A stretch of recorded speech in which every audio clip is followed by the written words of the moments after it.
So I'm sure you've noticed that a lot of my videos use a technique called Campanella. So in this video I'm going to show you exactly what Campanella is and how you can use it in your own playing. The word Campanella itself means little bells, and that's exactly the sound that we're looking for when we play Campanella style. When you play bells together, or the notes on a harp, or even a piano or a glockenspiel, you don't stop the sound of one note before playing the next. Sometimes you have many notes ringing at the same time, and that can give a quite satisfying effect.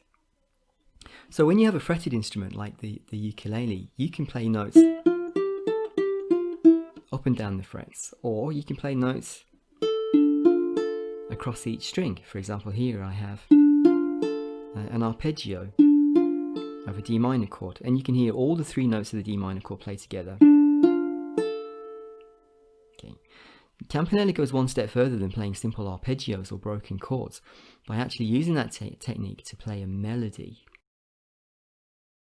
So what we need to do then to play Campanella is to try to, wherever it's possible, to avoid playing two consecutive notes on the same string. And that's the advantage of having a ukulele with a high G and not a low G. High G is what permits the playing of Campanella. This tuning is also known as Reentrant tuning, and it's not unique to the ukulele. You find it on 5-string banjos, you find it on the Baroque guitar, which is an ancestor of the modern guitar, and over in South America there's a little guitar called a charango, and that has Reentrant tuning as well. Of course, the lowest string, C, okay, C, C sharp, D, and D sharp. These notes cannot be played to Campanella because they only exist on the 3rd string, so there's no switching around. But let's give you an example then of playing Campanella, and we'll start with a scale, so a C major scale.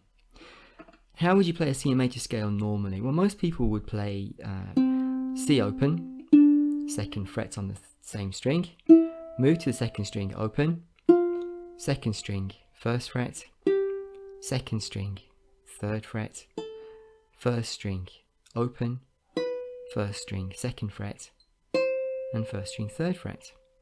So we have two consecutive notes on the C, 3 notes on the E string, and 3 notes on the A string. So it sounds like this.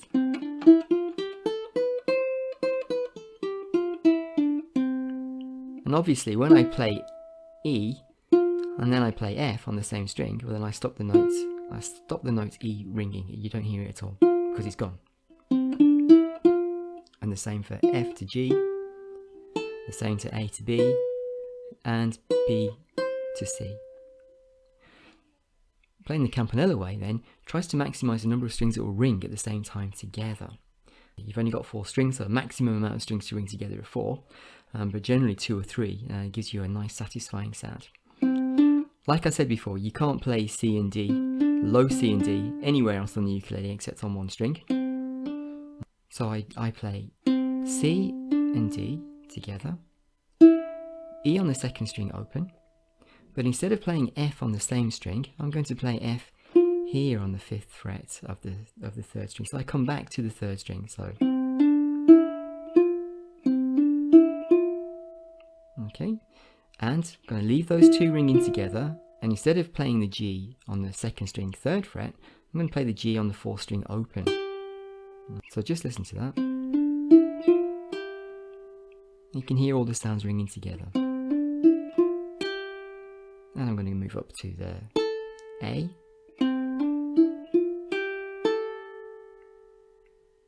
and then B. So I'm leaving that string ringing A. I'm going to play B on the 2nd string 7th fret,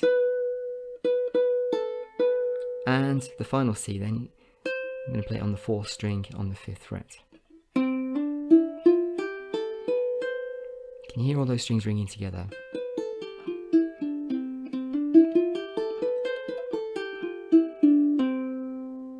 It's beautiful, isn't it? Just like little bells. In my last video I showed you how to improvise with the D minor pentatonic scale, and that, if you play D minor pentatonic scale, you've got the scale that is used in rock and blues music all the time. Okay, but if you play it the Campanella way,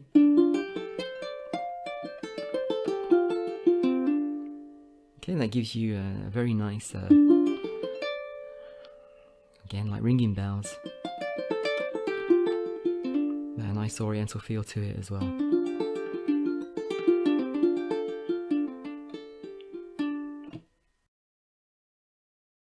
Well, it's an interesting exercise, and I do have some videos on playing scales like that, but I don't think that's your main goal. Your main goal is to look to play melodies now. So when I'm arranging for Campanella, what I do is I look to play the tune anyway. I may find the sheet somewhere on the internet, or figure it out by ear how to play a tune. And once I've got the tune, once I can play the tune on my ukulele, then I'll look for different ways to finger it so I can play it in the Campanella style. Let's just take one of my favourite Irish reels, which is called Sweeney's Buttermilk. And the melody goes like this.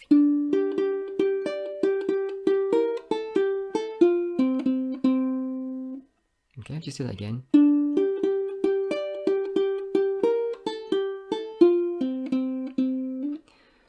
Got the melody now, and I'm going to figure out how to play it the Campanella way. And there I've got the same note that repeats, G. So here's something that you can do on the ukulele that you can't even do on a harp. Is you can play the same note in different places, sometimes in several different places. So I'm going to let the G open on the 4th string, and G on the 2nd string on the 3rd fret. I'm going to play those two together. So now I've got... and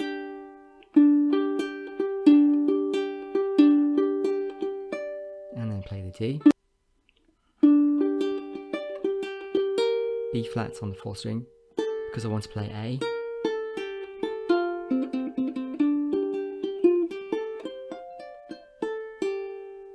Okay, so now I'm playing those 3 notes here, across the 1st, 2nd and 4th strings, and not just like that. I'm going to play it like this. So in the end it sounds like this.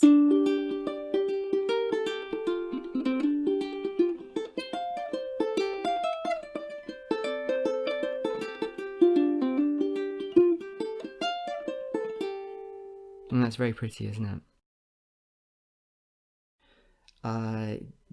The answer is yes. It's quite difficult. It's counterintuitive because very often we're looking for a higher note, but on a lower string. So we're going in the opposite direction. And the other thing to remember is that you really don't have very much opportunity to accompany your style. So it's not traditional finger picking where you would use your thumb to play a bass line or an accompaniment and your fingers to play a melody. You're only playing the melody, but the process is like your finger picking because my fingers and my thumbs are plucking different strings all at the same time. Well, I think really one note at a time when you're arranging, or if you're learning any of my tunes, just go through and play them one at a time. Don't worry about patterns, because patterns generally not going to exist, because you're playing a melody, you're not strumming chords, you're not playing arpeggios. So forget that idea as well. And I think that's really something that if you want to take your playing to a higher level, where, you know, in the comments, sometimes I get, what's the strumming pattern or what's the picking pattern? Well, here you're playing a melody, there's no pattern. So just play through one bar at a time, practice it till you get it up to speed, go on to the next bar, practice that until it's up to speed, put the 2 bars together and just work through it like that, and get that muscle memory working so it becomes a reflex when you're playing those tunes. Well, here is the best place, I think. I've got a free guide to Campanella picking that you can download. The link is in the description, so go ahead and get that. Other people on the internet who use Campanella, and there are not very many, but the all-time master of Campanella is the late John King. Unfortunately, he passed away before I'd even started playing Campanella, but was a real inspiration for me. There's a YouTube channel called Ukulele Tim, and that's Tim Keogh over in I think he's in Texas, and he really taught me everything that I know about Campanella. So you can check out his website as well. Some classical ukulele players are playing Campanella too. Check out Samantha Muir as well, and she's got some wonderful arrangements on her site if you like classical music, and she's got some traditional songs as well. So that's really the way to go. But don't forget to download my Campanella guide and have a go. It's really worth. It's really satisfying to do, and it's worth a try. Even if you find it difficult at the beginning, stick with it. Okay, keep learning your finger picking, and you'll get there one day.